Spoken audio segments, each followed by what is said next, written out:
चुप भइलो तो देतनी भैया। उसके बाद मत रोकिएगा, कल मेरा शूटिंग है, हमको बनारस पहुंचना है भैया।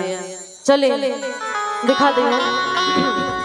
और किसिया भी झाड़ लेनी अपनी लेनी साड़ी। थोड़ा सा साउंड में प्रॉब्लम बा, जो ना चलते कि हमारा आवाज बैठ गई बा, और वह सब भिलौने वाली कि हमारा तनिको हेने होने सुर भइल त लोग कहि के एकरा गावे नहीं खे आवत। साफ बेइज्जती 4-5 गो प्रोग्राम हमार कट जाई, आवाज हमार एकदम लग गइल बा। असुविधा के लिए किसिया भी झाड़ लेनी कि पेन्ही लेनी साड़ी,